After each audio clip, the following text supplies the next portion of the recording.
Happy to have you aboard here for the Really Big Barbecue Show. Boing. We cook because we have to, and we grill because we want to. Hit me! Fine, how's it going? You have a great show. I'm a big fan. Boing. So what seems to be the problem here? This man looks like he's dead, and he's in the crackle. Charbono! It's all about the charbono, dude. Succulent fish. What? He ate 2 feet 4 wieners. Now listen, Lavernius, shut your face. I'm shaking like a dog shit peach seeds. We have top men working on it right now. Top men. All right, just like that, we are into the second hour, ladies and gentlemen. Hey-o. Gracious welcome to you, my friend. You have found the Barbecue Central Show. It's a show that talks about barbecue and grilling stuff in a fine and fantabulous fashion. If you missed the first hour, never you mind. Stick around here live for the next 60 minutes. It's fun and frivolity at its finest. You can also then go back tomorrow and get the first hour of the podcast. Because I'm recording, even though we're doing it live. We'll do it live. I also record the show and give you the first hour tomorrow, which will be Wednesday. I will give you the second hour on Thursday. You will get a best of on Friday.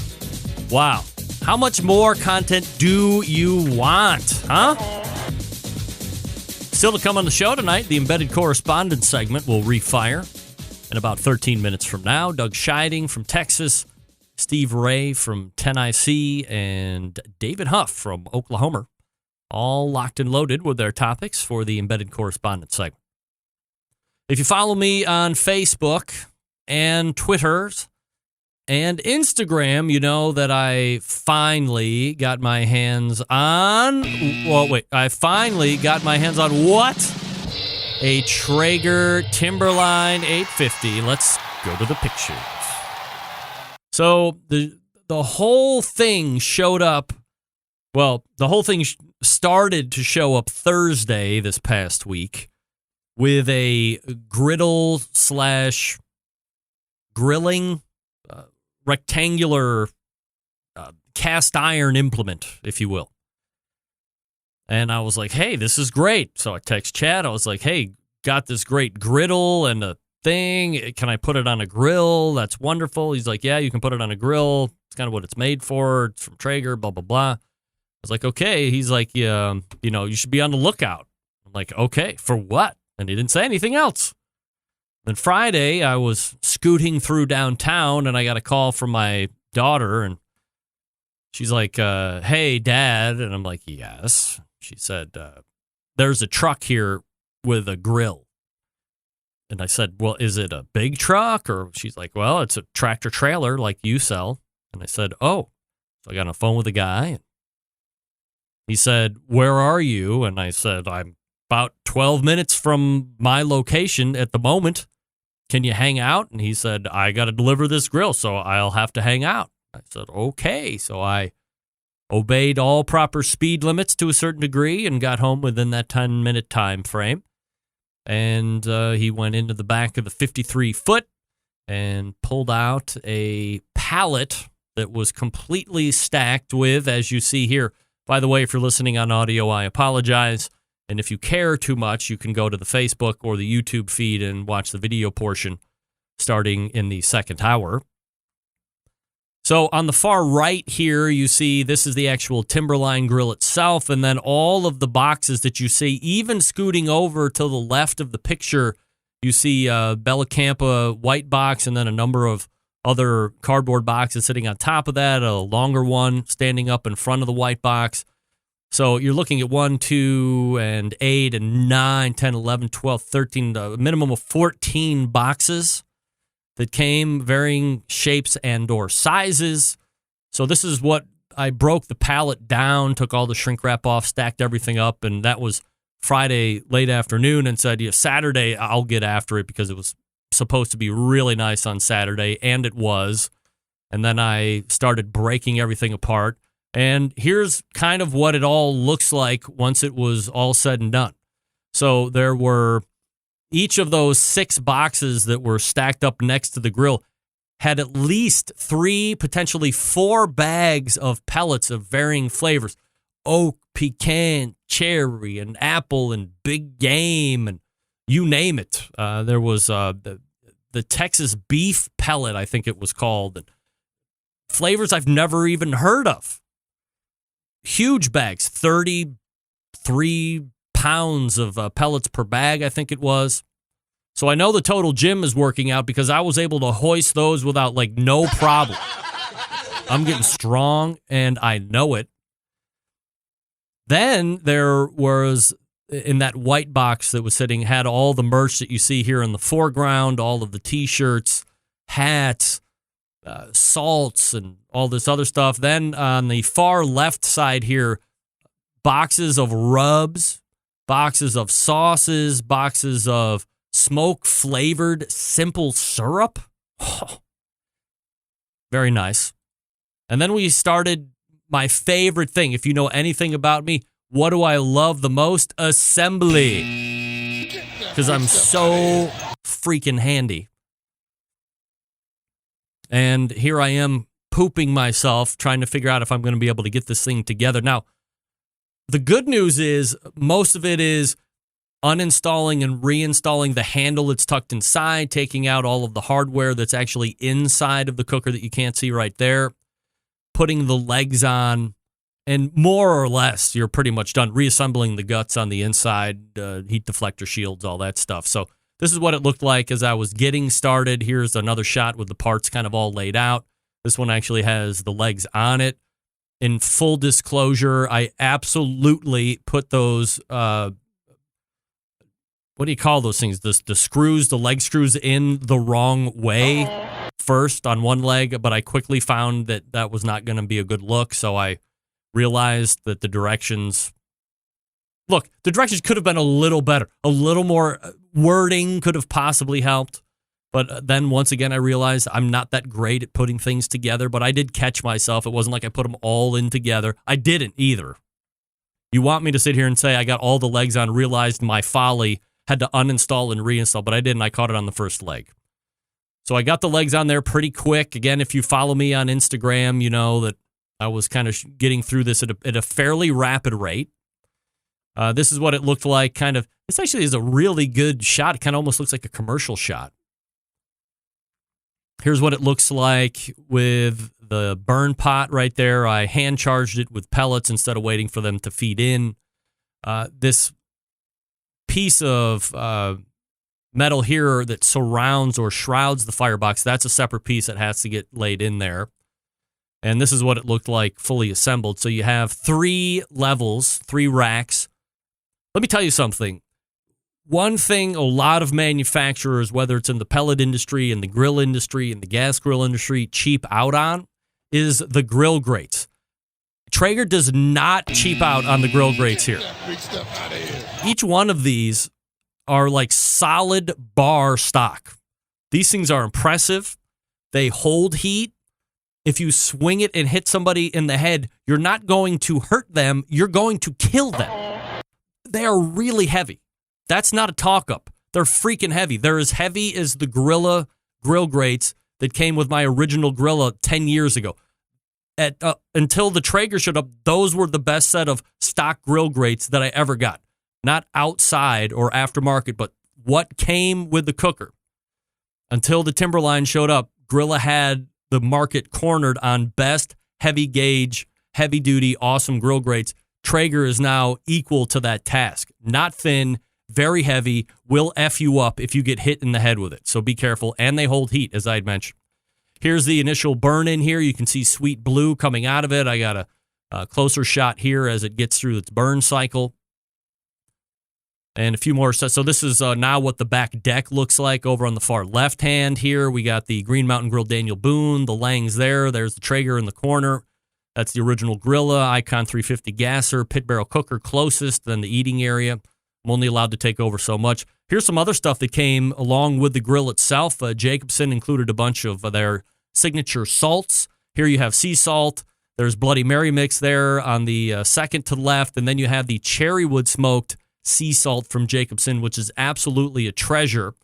Bloody Mary salt here. I'm not a Bloody Mary guy, nor do I drink, so that's going to friends who love Bloody Marys.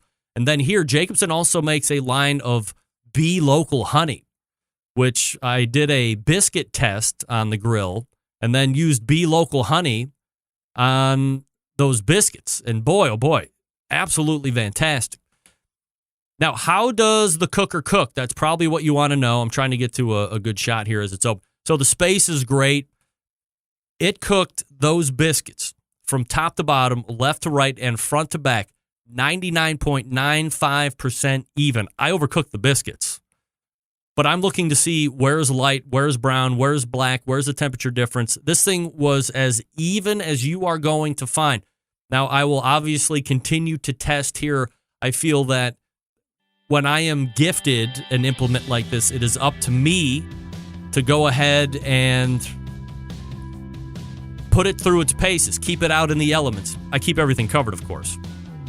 But continue to do tests, continue to see what I like, what I don't like, provide that feedback back to the manufacturer.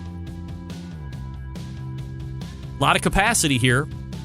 Wi-Fi technology. So we'll see. We'll see how it goes. Next up, high heat.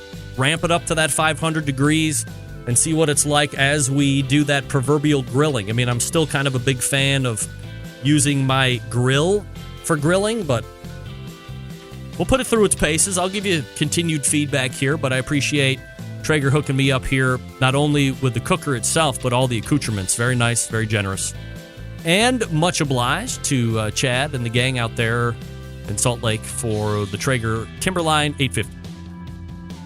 Hey, speaking of great cookers, how about Cook Shack? That's right, manufactures the smoker ovens for barbecue lovers with any amount of barbecue experience, whether you barbecue in the backyard, on the competition circuit, or in a 5-star dining facility. Cook Shack has the unit that will do the job, and with a full line of barbecue sauces, spices, pellets, and wood chunks, it's the perfect one-stop shop. Cook Shack strives to be your barbecue resource center by offering cooking classes, online recipes, how-to videos, 2 blogs, smoke and grilling 101s, and a video cooking classroom. Check out their website at cookshack.com.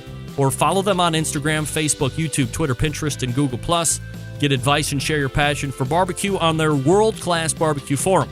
Cook Shack also offers pellet-fired smokers, the choice of champions because they were designed by a champion. Ed Fast Eddie Morin. The FEC 100 and PG 1000, always customer favorites. The PG 1000 actually doubles as a smoker and a grill. Low and slow, hot and fast, the pellet grill line gives you the most for your money. Cook Shack residential electric smokers, the #1 smoker in the industry. High quality means high durability and versatility. Anything you can make in your oven, you can make in a Cook Shack. Passion and dedication drives Cook Shack's manufacturing, with quality always being at the forefront. Get the best in barbecue since 1962. Call 800-423-0698. That's 800-423-0698. Or visit cookshack.com. Jason King says, that cooker is ugly. Come on. So ugly. You're ugly, Jason. Oh, good question. What is the price point? We'll ask Doug Scheiding. Coming up, he's on the Traeger grill team. I'm not a retailer. I'm just a recipient of a free grill. Go me. Go me. Look there. Look there. All right, Embedded Correspondents coming up. Stick around. We'll be right back.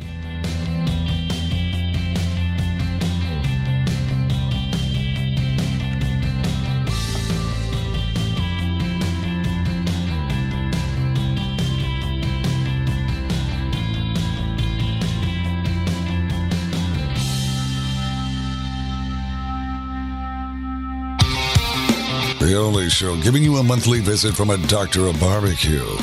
A man actually named Meathead. The author of a barbecue Bible. Bloggers, reviewers, competitors, and manufacturers by the dozens. It's the Barbecue Central Show.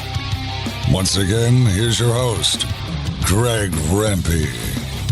All right, welcome back. This portion of the show being brought to you by Smithfield. Championship pitmasters are winning with Smithfield each and every weekend. You better start using Smithfield, for crying out loud, if you want to win. You can get smoking swag just for winning. You go on over to smokingwithsmithfield.com. That's the official website to keep up with everything new that's going on with Smithfield. And then Hashtag show us your Smithfield. If you are winning with pork, if you're winning with ribs, maybe you're winning with ribs and pork. I don't know what you people are winning with, but I bet it's with Smithfield. So hashtag show us your Smithfield. And as new promotions and other events start to roll out, I will have news for you, or you can catch it at smokingwithsmithfield.com. All right, joining me now is Doug Scheiding from Texas, David Huff from Oklahoma, and maybe Steve Ray from Ottawa, Tennessee. We will race to the hotline and welcome the Embedded Correspondents into the show. All right, gang, so here we are once again with the Embedded Correspondents Segment. That's the wrong background, of course, and here we go. Now, I would like to... Can I do this? So here's what I'm wearing this evening. Everybody can see that, right? Now we'll go to the big shot here. Look at it. We got Doug Scheiding right there. Very nice. We got the Huff Daddy right there. Very nice. And lo and behold, there is no Steve Ray. Like, what the hell? Doug, what did you do to your shirt? I put the two little marks on it like it's a microphone. You bastardized my free shirt? How dare you? I spent good money on that shirt. All right, we're trying to mix in Steve Ray here. Here he comes. Hey, Steve, there you are. Good. Hey, guys. All right. Better late than never, always. So, Steve, I don't want to pull back the curtain too much here as far as what happens on the show in between the weeks as we set up, but weren't you the guy that was kind of dictating everybody should wear a Barbecue Central Show T-shirt, and meanwhile you have the West Indies T-shirt on right now? I mean, what the hell is wrong with you? Who sent out the email? Was that you, Doug? I didn't get it. Look at everybody wearing the official Barbecue Central Show T-shirts. Look at everybody. Yeah. We're all wearing the same T-shirt, Steve. Right, man. I can't go gray. I'm sorry. You know what? Guess what? You're fired. Sorry. Ouch. Right. A tough pay cut there. That's right. And then there were two. I heard that. Yeah. Guess what? I can now pay Doug and David exactly double of zero. So congratulations. Everybody gets a pay raise. This is a segment of the show which is obviously quickly rising in fame and popularity. You guys give me your hot takes. We all go around the panel and kind of weigh in. So I'll go ahead and start with Steve this week, who, by the way, has obviously upgraded camera skills. He's got the radio show banner in the background. He's hawking Butcher Barbecue products as well. He's got the team. I mean, you are fully perpetuated out there, and I certainly respect somebody that loves to promote and does it in a very tasteful manner. Minus not wearing my shirt. Tasteful, yeah. Have you seen the shirt? Yeah, I mean, tasteful shirt. Holding that aside, of course, in many different facets. But Steve, what's the hot take this week? Hey, last month it made me think of it, David. When you said favorite barbecue sides, I could have kicked myself after the show. I didn't even think of these. A plate of homegrown tomatoes with barbecue in the summer. I absolutely love a good homegrown tomato. And I don't know, Doug and David and Greg, if you guys are into, growing your own tomatoes at your houses. Down here, a lot of people do it. I've even have a partner that helps me grow tomatoes here at my house. And I just wanted to go over 5 really quick, easy steps to help you. David and Doug, do you guys do tomatoes where y'all live? It's very popular here. I don't personally. I prefer to have good friends that do too many, so then I just get to snatch from them. Yeah, tomato sucker. Okay. Mm-hmm. Yes, sir. Okay. What about you, Doug? No shame. My wife grows tomatoes every year, but I'll go into that. That's an experience. Okay. Well, let me tell you how to start. First thing you got to do, you've got to put your tomatoes in a raised bed. That bed, that'll get you such a better fruit when they come in. If you got that thing on a raised bed, the water penetrates the roots better. It's easier to work, and it puts the tomato plant right there within reach where you're not having to bend over a whole lot. Easier to weed and easier to keep all the weeds out and all the bugs and all the critters out. The second thing, you'll see you've got to plant the entire plant. When you put that tomato in the ground, when you go get it at the hardware store or the feed store or wherever you buy your tomato plant, a lot of people just put the root ball in the plant and leave the big part out. Yeah. Don't do that. Take the whole plant and just leave a top of it out. Those little branches will become roots, and that tomato will have more energy when it's feeding, and it will feed the top part of that plant, and you'll get a tremendously increased yield of tomatoes on each plant. We only plant 4 plants in my little tomato patch. And fellas, I'm going to tell you, we feed half the neighborhood just on 4 plants. The next thing you'll want to do is when you plant them, you're going to want to stake them or put a cage around it. What's the difference? And, I don't know, Greg. A lot of people stake. I always use the cage. I've never the stakes. I just don't know what they think about that. I use a cage, and the reason I use that cage is it's easy to reach in and still get the fruit when it comes in, but I think it offers it a little bit more protection. What I'll even do is I'll go from cage to cage. I'll run a wooden, not a bar, but a little stick, and zip tie it to each one to give it more stability in case we get a strong wind or a strong rain, so it doesn't push the plant over. And I've just had real good success with the cage. Some people use the stake, have at it. One thing I wanted to mention that was in one of the previous pictures I sent in, when you put that tomato in the ground, put a little moat around it. See how that little moat, how it's indented? No, the dirt picture. There you go. That will keep all the water in there and the nutrients, especially when you go to fertilize. One thing you don't want to do, don't mulch it. A lot of people want to make it look nice and put mulch down. Forget about the mulch. The only thing the mulch does is just encourages different bugs to come in, and they'll start feeding on those plants. And the birds will come in, and they'll try to steal it all. And the last thing to do is fertilize. And I know there's the big movement is the natural stuff. I've heard of people, putting fish heads in the bottom, putting all kinds of, putting fish heads in the plant before they plant it, in the ground, all kinds of crazy stuff like that. It may work for them, whatever, growing tomatoes is like barbecue. The simpler, the better. But I use Miracle Grow, the shake and feed, and I also use the hose-in sprayer type, and I feed those things. When I get started, I feed them 3 times a week. Wow. And when they start to put out the little yellow flower, I cut it down to 1 time a week. And you will, if you follow those 5 simple steps, you will have you talk about king of the tomato cul-de-sac. You'll have them just like that. And man, you'll have people coming over. You'll have to, Doug, you'll have to police your property to keep all the tomato thieves out. And there's your tomato slice on a barbecue sandwich, which is one of my most favorite things to eat, David. I love a big slice of tomato on a barbecue sandwich. And like I say, on the side thing we were talking about last time, I like a plate of just sliced tomatoes right next to it. Doug, do you have a tomato story or a thought on tomatoes?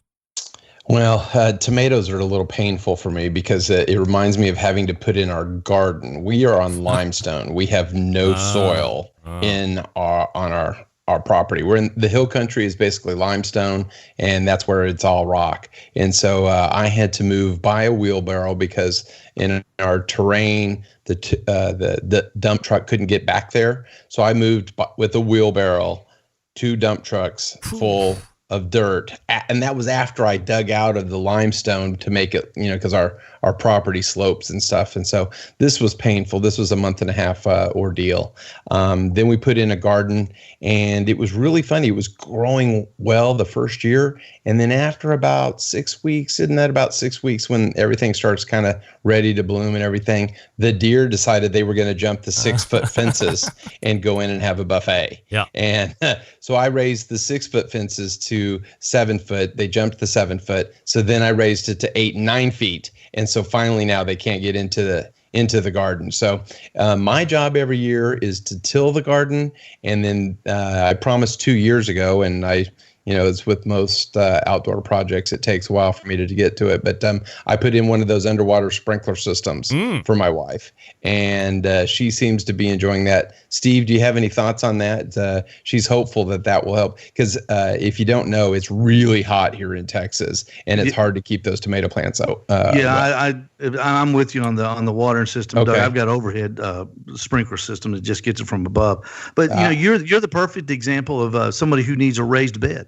That way you can, all you'll have to do every year is enhance the dirt. You don't have to keep bringing dirt in. You can just go to the hardware store and sprinkle the manure or whatever you can get in a bag. Makes it easy.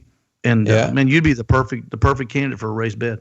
Well, actually, my wife does composting, so we spread compost out, and that's perfect. Yeah. And there's some bone stuff or something that the one of our neighbors that grows these really large tomato plants. It's almost like Halloween. They're so large. She swears on this. What's it? Bone something? I forgot what it is. Bone meal, they call it. Bone meal, exactly. David, your thoughts on tomatoes? Love to eat them. I've never had interest in growing them. Just a lot of work. I'm not one that enjoys spending time in the garden. I know for a lot of people it's therapeutic. They get out there, they kind of, get their mind off of the work week. I have a very good friend that lives down the street that is major into gardening and growing tomatoes. And I know that if you're into it, typically you're into it. You do everything you can to get as much fruit as you can.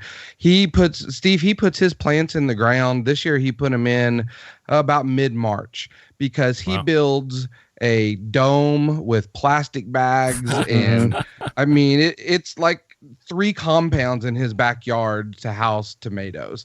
He goes through with special stuff. He has a special blend, all the right ratios of the soil, certain mixes that he makes. He plants certain plants beside the tomatoes, one to keep away bugs, one to keep away, different critters. It's just amazing how into it that he gets. And he'll have edible tomatoes probably early, we'll call it late May sometimes. Wow. Just because he gets May. them in the ground. Yeah, just because he gets them in the ground so soon. It sounds like he's got a Harry Sue brisket recipe, doesn't it? I also know that in Oklahoma, one of the hardest things for the tomato plants is the wind. The wind will come through there and it'll just whip the plants around. It'll beat them up. And so he has to sometimes drop down the cover on top of it. He's a podiatrist during the day, fixing feet, comes at home, and it's like he turns into a whole nother person when he gets out in the garden. So I steal the fruit of his labor, and I have no shame in doing it. Yeah, I've been a huge tomato fan ever since I can remember, and I really haven't had a lot of time on weekends or during the week to cultivate a garden. I've never been one that's against it. I just don't have the time to actually put into it to do it right. Plus, since we've moved to Wickliffe, I don't really have the space in the yard. We don't have very big yards here. Contrary to the belief that I live on multiple hundreds of acres in a countryside estate here in the Rock and Roll Hall of Fame city, McMansion, that's right. It takes me 10 minutes to mow the front and back lawn. That's total, not for each. So I'm pretty efficient in that regard. But I have a father-in-law who plants multiple tomato plants, and I also have a grandfather-in-law who plants more tomato plants than my father-in-law plants. And of course, they all come in at the same time. So I just wait for that phone to ring, and then I can get 15 or 20 bushels of tomatoes of varying, the heirlooms and the Bestie Boys and the bigger Bestie Boys and the beefsteaks and the Romas and the cherries and all that stuff. And for me, there is nothing finer on a great summer day than taking a nice ripe tomato, cutting it in medium thick slices, putting it on white bread, of course, a nice thick layer of mayonnaise on each side of that bread, a little fresh cracked pepper, a little sea salt on top, and then hunkering down on it. I mean, it is absolutely delicious. Like restaurant quality. Real quick before I go. Yeah. The next time you get some tomatoes, fellas, try this. Instead of putting salt, put sugar on it.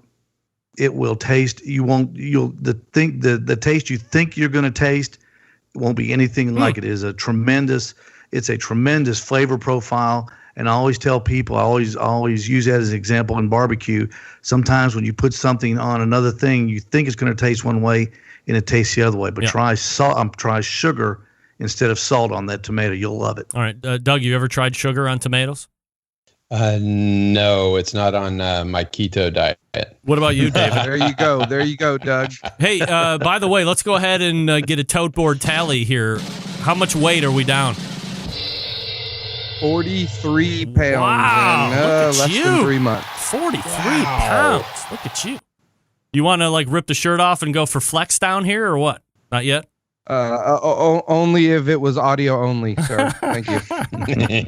Yeah. All right. And as far as sugar on tomatoes, I've heard of sugar in tomato sauce to help cut down on like the acid part, but I've never done sugar on tomatoes. Yeah, I put sugar in my spaghetti sauce. Yep. Absolutely. Just the couple depending on how big it's going. There's a whole eyeball ratio that I put together. Doug, let's go ahead and start with your hot take.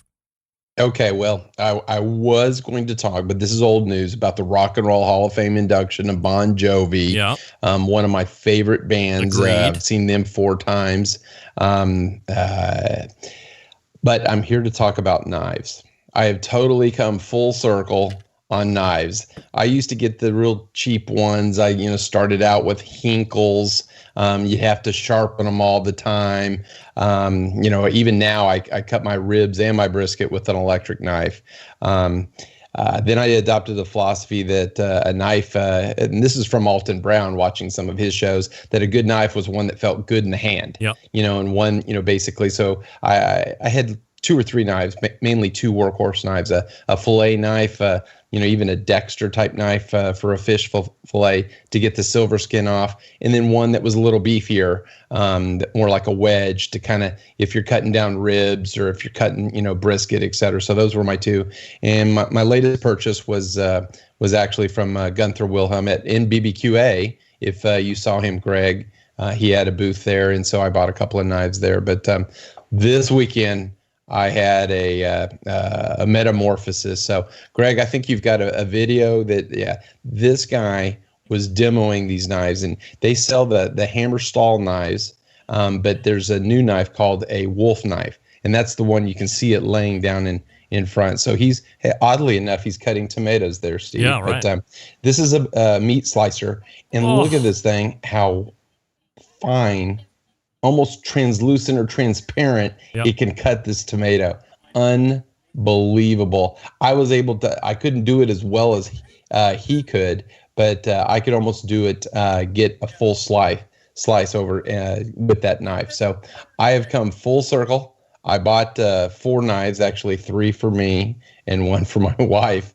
But this is just amazing. So I'm hoping that I'll give up the electric knife. So I had always kind of made fun of people, that had these fancy knives and the knife roll and things like that. And, when you come to think of it, if you're going to spend $50 to $100 to $150 on a brisket, you could probably afford a knife that's, $50 to $100 and use that as a tool that you go forward. So just wanted to see how others felt, what their opinions were on knives and what kind of knives that they had. Before they jump in there, so Yes, how sir. much did you pay per knife at your latest excursion? Well, I got the show special, so it was a discount. Yeah, Right. it was a discount. I went back 4 times. So I went first time, saw it. Then I went to this web page to verify that his little sheet, pricing sheet, was the same one that they were offering. And then I went and looked at a couple other places that were selling hammer stall knives, and those were similar.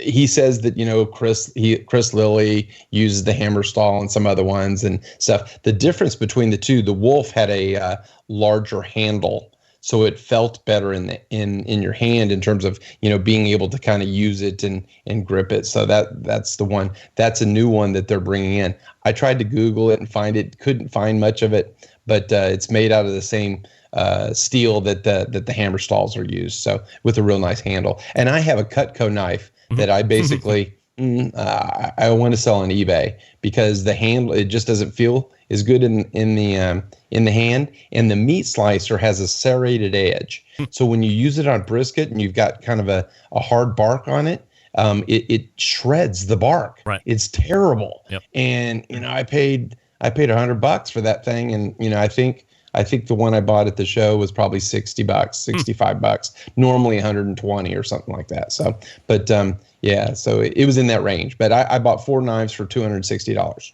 All right, so let's do this. We'll get knife reaction here as soon as I get back and do a read here for Green Mountain Grills.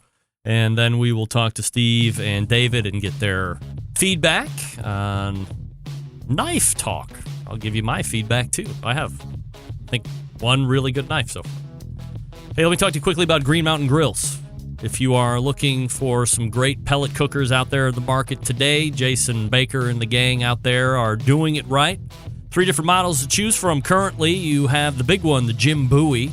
Then you also have the Daniel Boone, which is medium size. So if you have a big family, or you know me, I'm always a proponent of buy multiple cookers. You can always find different uses for them, whether it's a big party or maybe you have a big family, you like to serve a lot of people. Jim Bowie's going to be able to accommodate somewhere in that neighborhood of 6 or 7 full-size pork butts, maybe a little less than that if you're going to pan them right off the start. Daniel Boone, you can probably get 4 to 5. You can also go ahead and pan them in there if you want to. And then you have Davy Crockett. So, wow, look at that. This is unbelievable. Davy Crockett is going to really allow portability if you want to go ahead and take your cooker to a camping destination, if you want to go ahead and bring it to a tailgate scenario, if you don't have that outlet to traditional power, all you need is a 12-volt outlet, and away you go.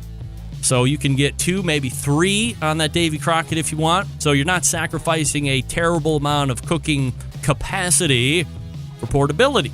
Plus, it's all pellet-fired stuff, so you're going to get that great flavor that you have come to know and love when it comes to pellet cooking. Plus, the Daniel Boone and the Jim Bowie have the accessibility, both of them, to accommodate that high-heat pizza oven insert, which I know you're going to love. It's $150 or less. Definitely something you want to get if you're going to get a Daniel Boone or Jim Bowie. So don't cheap out on the pizza oven. Get it. You're going to love it. You can make pizzas in 2 or 3 minutes. Basically, whatever you have the cooker set at, double that amount, and then that's where you're cooking at around the stone. For me, I like to keep the cooker at about 320 degrees. It's about 640 degrees on the stone, and you're flipping out pizzas in 2 to 3, maybe 4 minutes. GreenMountainGrills.com. That's GreenMountainGrills.com, longtime sponsor of the show. And we are back with more Embedded Correspondents Looney Tunes edition coming up next.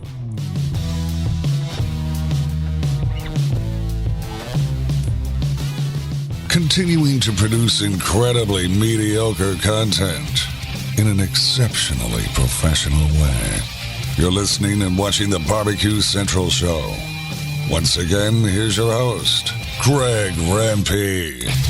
Hey, this portion of the show brought to you by Fireboard. Monitor up to 6 different temperatures simultaneously. Connect to Wi-Fi for cloud-based monitoring or connect via Bluetooth. And if you have Alexa or Google Assistant in your home, you're lucky because Fireboard is fully integrated with both. Constantly learning new skills. My Alexa just fired up right now on my desk. Find out more by visiting fireboard.com. That's fireboard.com, or call 816-945-2232. Going to have Ted Conrad on here in, I think, 2, maybe 3 weeks. Well, I'm sure we're all very proud of ourselves, aren't we? Look at you guys. So there's, let me pull you up here. Steve Ray now has, that's the official Amazon official Barbecue Central Show t-shirt. Steve, what do you think? Is it too aggressive of a size of image there? Or is it okay? No. I like the big image. You do? I'm a big guy, man. Doug, I wear it well. What do you think, Doug? Is that too big of an image on a t-shirt? Well, I'm partial to the one that Kevin did, but I do like it though. Now you've gone Don Johnson yourself here. Originally it was Steve. You've made a wardrobe change. Some would call that a we're just wardrobe trying to malfunction. get on the same page, and I can't get the guys to we just follow can't seem to do it. And look, here's David Huff from Oklahoma via the Miami Keys. It looks like. Wow. There's a reflection coming off of Steve's forehead. I had to put on the shades. And you had to change your shirt on top of that, right?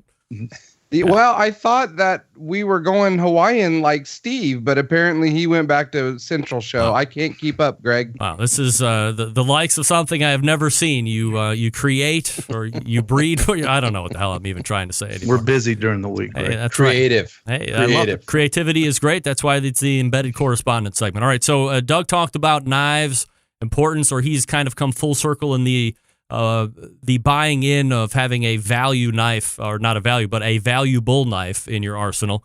Both of the other two are competition cooks to some degree and are extreme home chefs as well.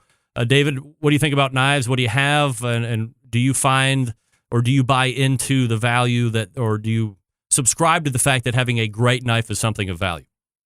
100%. Yeah. I do. I think a few months ago when I was given my top things that I tell friends that want to cook, one of them was make sure you have the right tools, and knives is number one on that list. I used to just get cheap knives from Sam's Club. I think for $10 you can get 2 knives, the white handled restaurant quality, if you will. And I used to use those, and I'd let them go dull. And when somebody said, man, you need to get a good set of knives, you need to keep them sharp, hone them, dial them in. I haven't gone premium. I have a nice set of Victorinox. I think, Doug, you called it the knife roll. I have that I take with me. It's got a boning knife, a fillet. One of my favorite knives in there is the cleaver.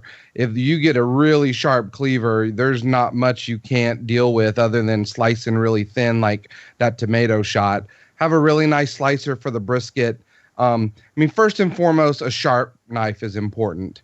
If it's a bad quality knife, you just have to work a little harder to keep it sharp, but a good set of knives, and also using the right tool or the right knife for the job.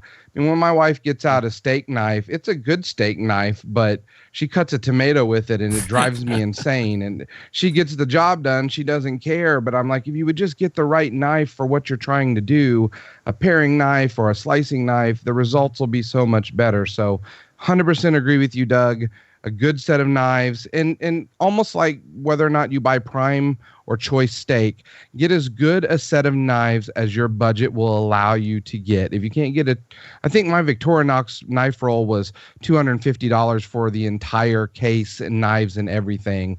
I have friends that spend that much on one knife. So just get what your budget can afford. All right, Steve, your thoughts on knives? I agree wholeheartedly with Doug and David. The quality of a knife is important. This is what I use. This is my brisket knife, just like that. This happens to be a case. This is a case double X 623. It's got the coarse teeth on it, Doug, like you were talking about. It does. The one I use in competition, which is in my food truck, it's a Gunnar Wilhelm, and it's got the real fine teeth, and it's a wonderful piece of equipment. But the thing is, like when I first started barbecuing, like everybody, I thought you needed a bunch of knives. For some reason, I thought I was a chef. I learned quickly that I wasn't. I was just a barbecue cook, and that's one knife, and this is the other knife that I have, the Victorinox 7-foot boner that I bought that from David Bosca. And I had 2 of them, and Tim Malloy's got the other one now down in Florida. He borrowed it at the World Food Championships. And next time I see Tim, I hope to get my 7-inch boning knife back. But line fireball. And I definitely recommend the curved one like that as opposed to the straight. It makes a big difference. And those are the only 2 knives I have. I keep one at home, like I say, one in the truck. When I'm prepping meat at home, this is the one I use. When I do chicken, I use scissors. I've got a real nice set of poultry scissors. Gunnar Wilhelms.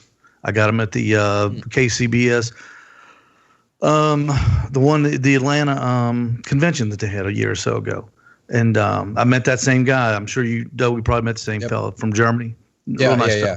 And I bought a nice pair of scissors, and man, they work great on chicken. So I have 3 tools I use to prep meat, and that's it. I've never really owned a bunch of really good knives. I have a knife set that I've had for 10 years. I don't know if you ever watched that infomercial with that fat Chef Tony guy who did the Miracle Blades, and it was steak knives, and there was I have a set of Miracle Blades, yes, Greg. right, I know with what you're talking about. the rock and knives. chop Ginsu.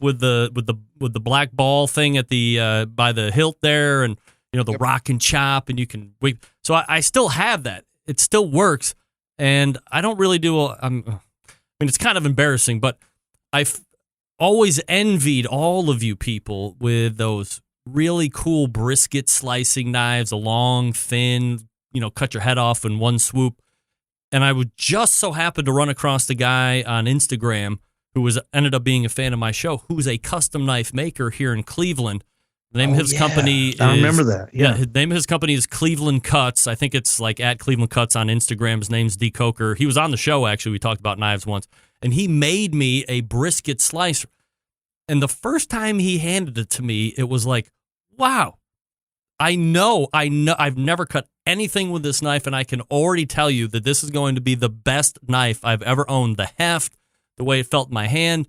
And when I cut brisket now or cut pork tenderloin or pork loin or whatever and I don't use it for everything. It's got to be a special slicing situation. It holds its edge incredibly long. It's very easy to sharpen. That thing, just with the heft of the blade, very little effort on my part to get through anything that I'm cutting. And it makes all the difference in the world. So while I don't have a lot of them, I'm a complete believer that, and it kind of goes hand in hand with everything in the world of barbecue. Buy the best and only cry once, or you get what you pay for. If you're going to go cheap, it's going to be cheap. If you're going to put the money into it, sure, it sucks from the pocketbook standpoint or from the wallet standpoint, but over time you're going to recoup that investment probably 10 or 20 fold. So anything else on the knives, Doug, before we go somewhere else? No, I don't think you need the whole package of 6-7 knives like Steve was talking about. I've got 3. I've got now that meat slicer, which will be new to my arsenal, and that'll hopefully replace my electric knife, and then the boning or fillet knife, and then like a cleaver. So yeah, those are the 3. I think the only 3 you need. All right, and Greg, I was also going to say that since I got a better set of knives, I cut myself less. Yes. I mean, when a knife feels good in your hand and it slices easily with less effort, it's less dangerous. Yeah. Well, I just heard, I don't know if it was a food podcast or maybe it was Best Barbecue Show had the Pinkerton's barbecue guy on, and he made specific mention about, I know when my knives aren't sharp anymore, and the host was like, well, why is that? He's like, because I cut myself. I never cut myself with a sharp knife. I cut myself when my knife isn't sharp. Interesting. Yeah. David, hot take. Okay, so sticking with the barely barbecue related theme, I know that one of my wife's biggest complaints when I pull out the smoker, especially in Oklahoma in the summertime, is the amount of flies that we attract to the backyard, whether it's the meat that's outside or the smoke or whatever's going on, but we just get flies galore. And I've made it my mission to find a way to eliminate as many of those suckers as I can. So I wanted to get everybody's kind of thoughts on what they do if they see this issue. I mean, they're not sanitary. Obviously, they're a big pest on your cook site. They ruin a backyard barbecue almost as quickly as overly cooked meat would. I can tell a couple things that I've tried. One is this thing. It's like a bug bag or a tube, and ideally it traps the flies. You put it in this little packet of stuff.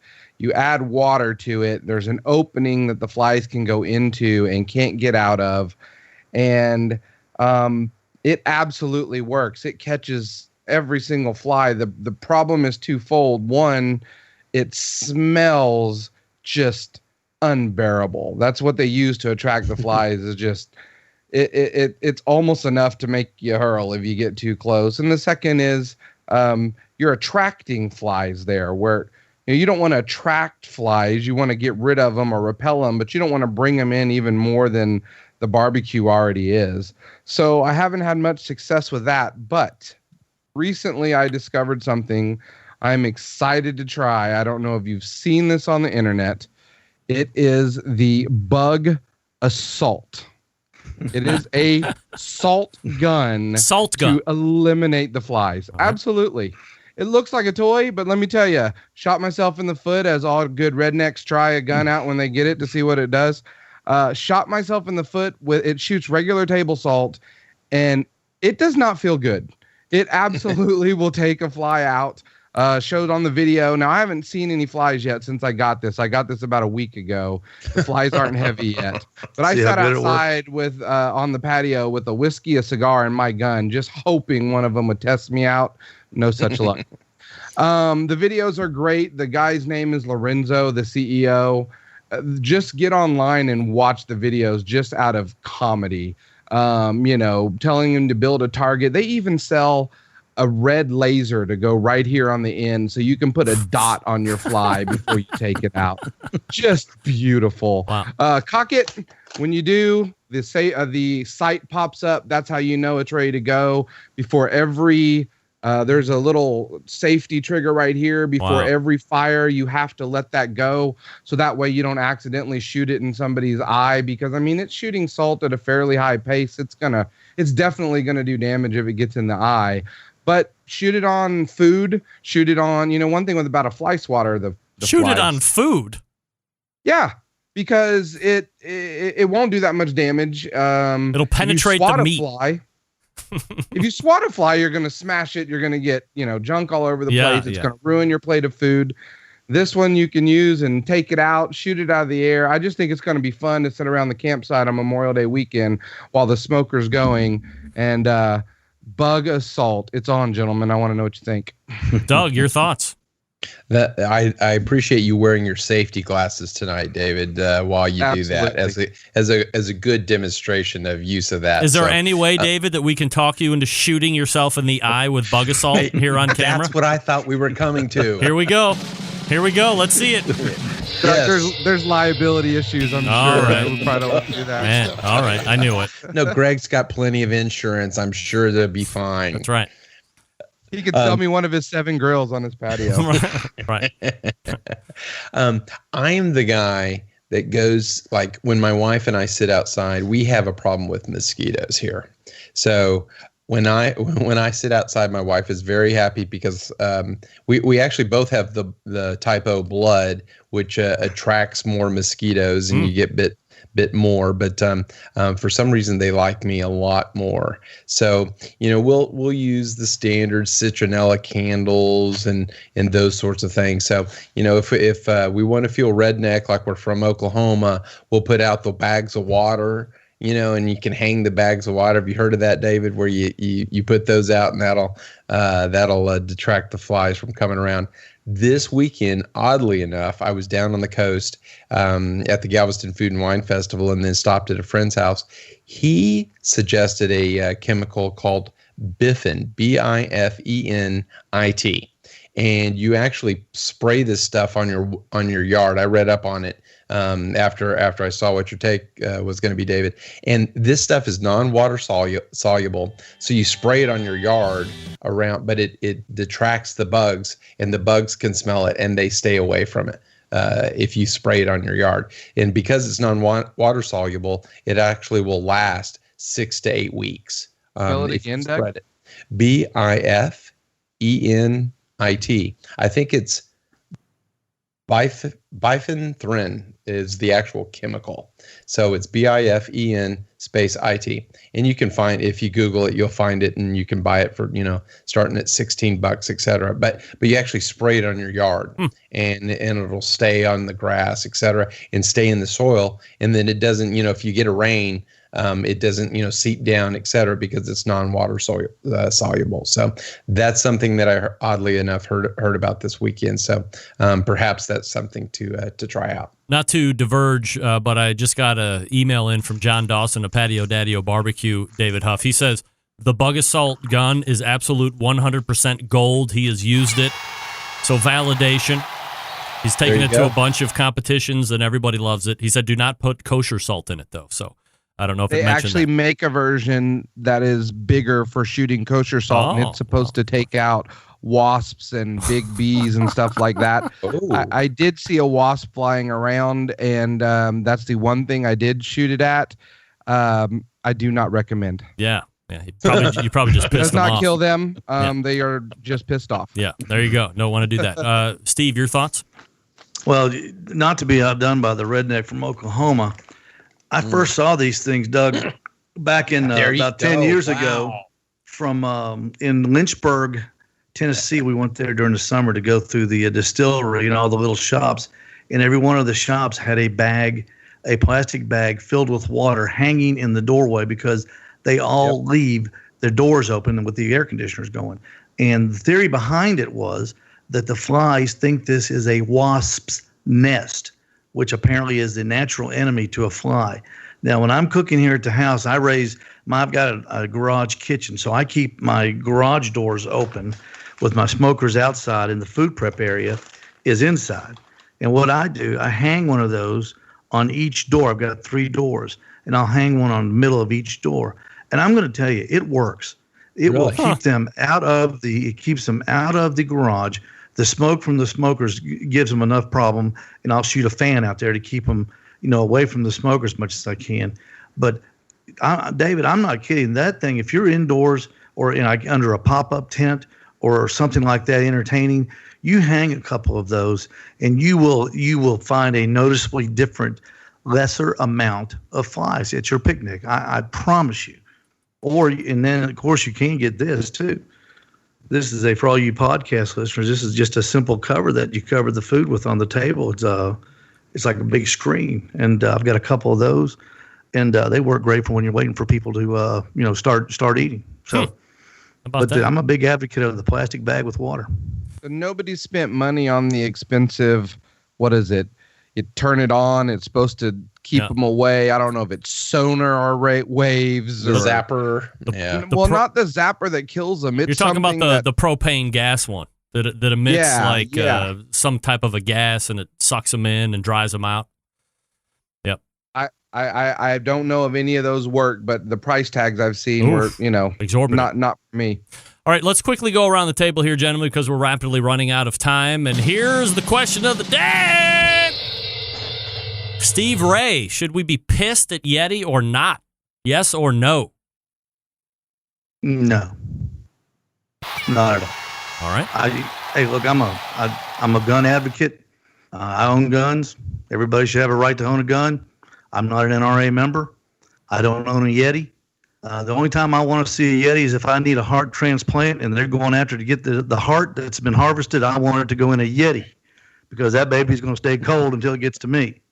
But I think it was an overreaction on a lot of people.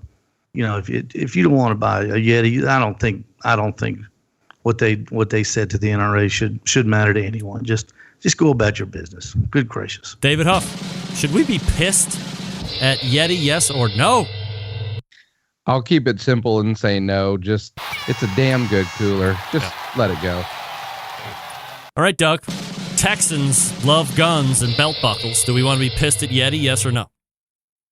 The answer is no. I'm glad they had the huevos to go and do it. So I'm actually more pro Yeti than I was before because they finally made a stance and against the NRA, kind of like what Delta did. So but did they? They just said that they were rooting out an old discount program and instituting or making available one that has been widely available to the regular consuming public and other companies. They didn't really say we're anti-gun or we don't want to help the youth, that the NRA said that that's what they said. They kind of spun it in a bunch of weirdo kind of lie way to incite their membership. I love guns. I own guns. I want to shoot people the first chance I can get. And I love the Second Amendment, but I'm not a member of the NRA. And David wants to shoot bugs with guns for crying out loud, loaded with salt. Did Yeti cut off the salt people too, David? Yeah, right. So I just don't see, as I did my research and read through all the releases of press and what was said, this was a matter of a company deciding they wanted to revise a pricing discount program, and a bunch of people got really pissed off and jumped on social media, as people do now, and overreacted like a bunch of fucking children for no good reason.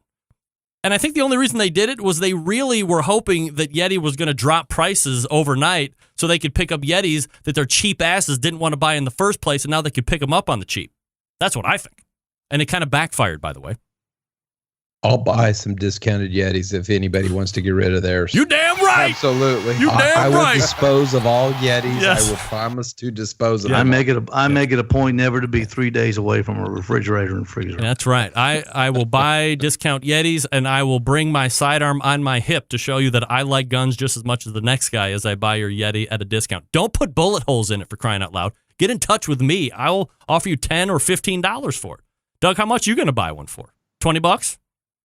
Oh yeah, absolutely. Hopefully, the only Yetis I have, I've won actually, other than the Ramblers. I do love the Ramblers. So, All right. So I don't like them because you can't push them into the pickup. They got those stoppers on the bottom, and when you put them up on the pickup, they won't. You can't push them to the front. You got to pick them up, and they weigh so much empty, much less when you put meat in them. Yeah, Good Lord. It's no Coleman, that's for sure. This is the Embedded Correspondents Segment. We have Steve Ray from Tennessee. We have David Huff from Oklahoma. Doug Scheiding from Texas. This is what they look like here on the video side. Gentlemen, always appreciate the time. Thanks so much for doing it. And we will see you again next month. Everybody can only wonder what kind of a shirt situation they're going to be running. Via the Traeger Grills hotline next week. Absolutely. Yummy. There you go. All right. Okay. Well, now hold on a minute. Let me do this real quick. Let me talk to you quickly about Big Papa Smokers. Your number one resource for anything barbecue online, BigPapaSmokers.com, the website. If you're a backyard barbecue fanatic like me or a competition pro like some of the guys that were just on the Embedded Correspondents Segment, Big Papa Smokers has something for you. Great flavors like Sweet Money, Cattle Prod, Cash Cow, all proven winners, competition barbecue circuit, and in the backyard. Big Papa Smokers offers 13 perfectly balanced flavors that will transform ordinary meals into extraordinary, whether you're cooking to impress judges or friends. Big Papa Smokers' award-winning rubs and seasonings don't disappoint.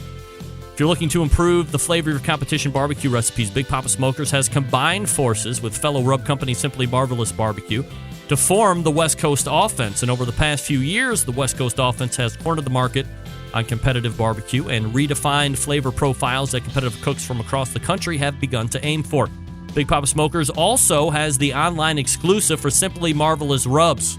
Stop at their site and pick up some today. They also are the proud owner of the award-winning Granny's Barbecue Sauce. If you're looking for a new go-to barbecue sauce that will please everyone, Granny's traditional yet powerful flavors remind us why we fell in love with barbecue in the first place.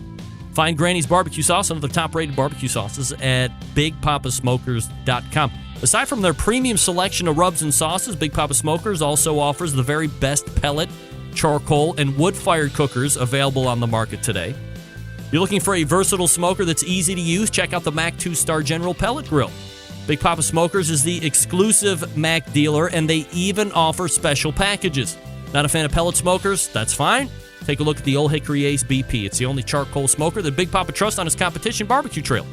If you're a backyard barbecue enthusiast like me looking for a durable and versatile grill that will last forever, the M Grill is the one that's made in Texas. It's just what you need. They're built like tanks. If you're not sure what kind of grill you need, you can't go wrong with any of the items that are featured on Big Papa Smokers' website. They have something for every kind of backyard cook or competition cook. Check out their website today for a full lineup and selection. It's clear the Big Papa Smokers is the place to go for all things barbecue. Every product featured on their website has been hand-selected to help you barbecue better. Boost your barbecue skills with help of Big Papa Smokers, the number one online barbecue store. Call 877-828-0727. That's 877-828-0727. Or shop their website at BigPapaSmokers.com. That's BigPoppa Smokers.com. We're back to wrap the whole show. Stick around. Be right back.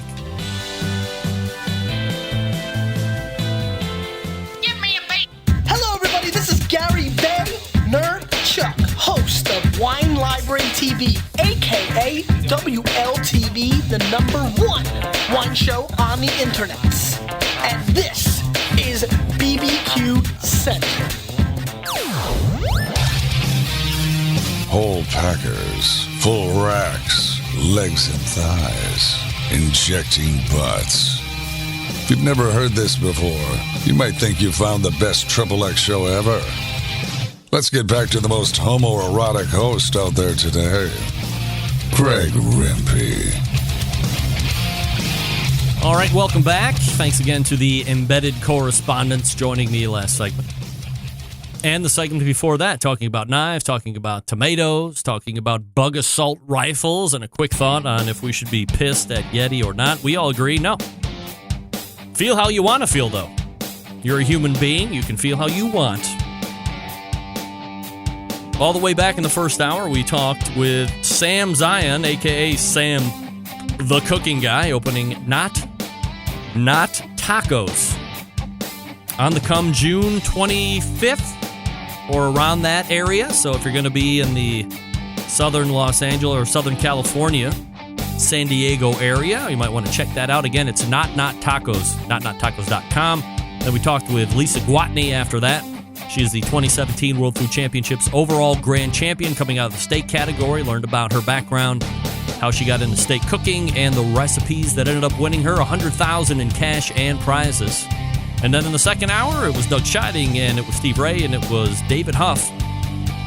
Texas, Tennessee, and Oklahoma embedded correspondents, respectively, for the Embedded Correspondents segment. Big show lined up for you next week, as always. Until next Tuesday at 9 p.m. Eastern Standard Time. First things first, September 11th, 2001. And good night now.